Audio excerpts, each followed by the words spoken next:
Welcome to Swolehammer.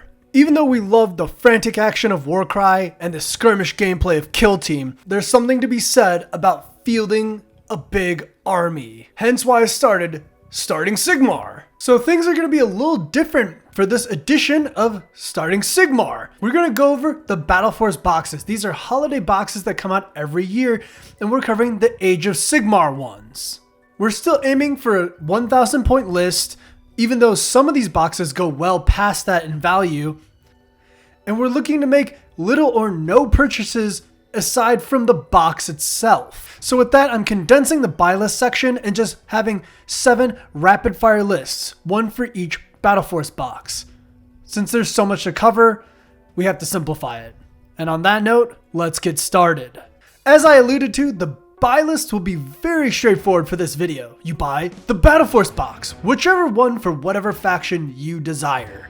They range from about $180 to $200, though these prices vary pretty highly, especially depending if you get it from your local game store or GW itself. It has to be said, unfortunately, 2 of the boxes, Cruel Boys and Daughters of Kane, I could not get to 1,000 points without 1 additional purchase each. So we'll go over that right now. For the Cruel Boys list, in addition to the Battleforce box, you'll want 1 box of Bolt Boys. And for the Daughters of Kane list, you'll buy the Battleforce box and a box of Melusai. That's it. Speaking of Daughters of Kane, we're starting at the top with them. Funnily enough, my Daughters of Kane Starting Sigmar wasn't met super well because of the list, and it's not going to change here. The list I try to make as best as possible, but the box is fairly funky. Since the only thing in the box that's battle line are Witch Elves, at least baseline, we're going into Xantharch High, which makes Blood Sisters and Blood Stalkers battle line as well. That's convenient since Melusai are my favorite part of Daughters of Kane anyway. So you're going to take the Blood Rack Shrine, make that of one of the many options in the box, and you make an Avatar of Kane as well. You take the Blood Sisters you get, those are the Spear Snakes that you got in the Battleforce box, and the additional one you bought. Then you have Witch Elves just to support the list. And then the rest is kind of, you throw in the rest of the kitchen sink, Doomfire Warlocks, Canary Heart Renders, and then you hit 990. You have the Blood Rack Shrine to buff your Melusai, your Blood Sisters will fight on death, and you will give your opponent a headache.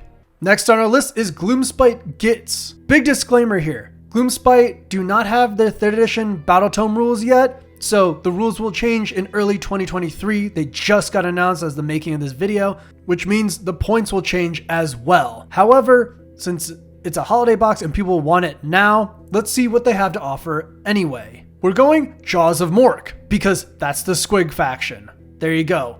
Your 2 leaders are the Loon Boss on Giant Cave Squig, and you're going to take one of the Mangler Squigs from that box and make it a Loon Boss as well. Your battle line, the 12 Squig herd that you get, and then you're going to make the Squig Hoppers into, well, Squig Hoppers, not Boingrot Bounders, because that makes it your 2nd battle line. Then lastly, the 2nd Mangler Squig, you can make either way. I just did it normal, and it comes out to 950. Competitive or not, this list looks hella fun and will just be a win big, lose big kind of list. I love Gloomspite, and I can't wait to see this hitting the table.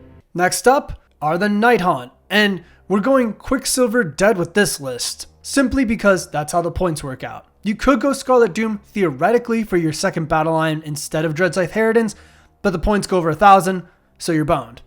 Your leader will be Lady Olinder, and she'll be your general. You won't get command traits or artifacts, but that's how it is. You only have 1 leader option in this box.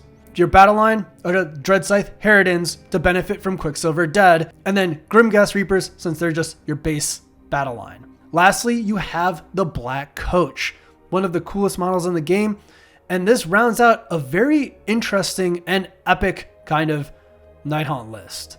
Next up, we're going for the sneaky Cruel Boys, and the army subfaction will be Big Yellers to make your Manskewer Bolt Boys battle line. You only get 1 in the Battleforce box, that's why we had to buy another just to fill out points.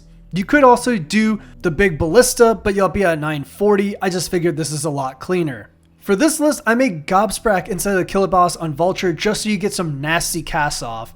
Then the Snatcher Boss on Sludgeraker Beast will be your general. Then your battle line are the 10 Gut Rippers and the 3 Manskewers that you get in the Battleforce box on top of the additional 3 that you got to fill out the list. Big Yellers are ranged focus, and this will be a good screen kind of with your Gut Rippers list and shoot the hell out of your opponent. The Snatcher boss can do some sneaky stuff, and it'll kind of spread your opponent all over the place. Funnily enough, Cruel Boys actually got points reductions recently, so this list probably could have gone closer to 1,000 beforehand, but now it's 950. Oh yes, it's Skaven time. So for the Skaven type Battleforce box, we're going a mix of Clan Pestilence and Skyer, because they're two of my favorites, and that's what's in the box, which is most of the plastic you'll get in Skaven is thrown in this box. We're making the Plague Priest on Plague Furnace instead of the Grey Seer on Screaming Bell. That makes our Plague Monks battle line. We're using the Warlock Bombardier to make the Storm Fiends battle line, and we're pretty much smacking those two halves together. There are tons of ways to build this box and these lists with Skaven because you have a Grey Seer and 20 Clan Rats that you're not even using for this. But I went with Pestilence because I love that subfaction, and Skyer will give you range that is hard to beat, especially with those Storm Fiends being nasty as all hell. Then your 20 Plague Monks will move up the board with the Plague Furnace because they need to push it, and I think that's funny.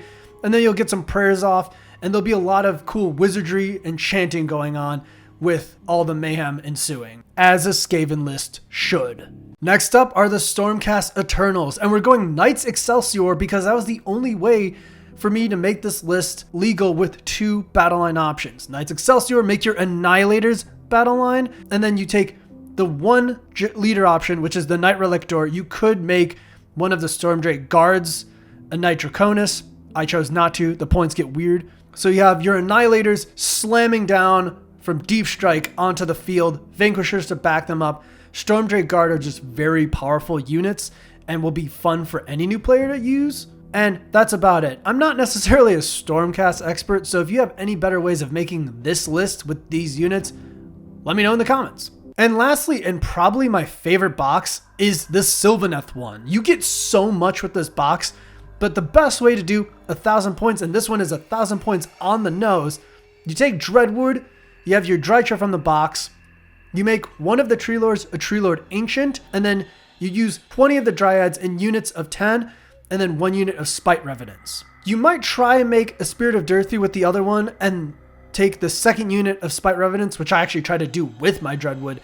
Unfortunately, with just the box, you hit around 915 points and it's very awkward without an endless spell to kind of fill the points out. So I think this is the best way to use it. You can only strike and fade 1 unit of Spite Revenants anyway in Dreadwood, so it kind of works out. But this Battleforce box is probably one of my favorites. Actually, it is my favorite.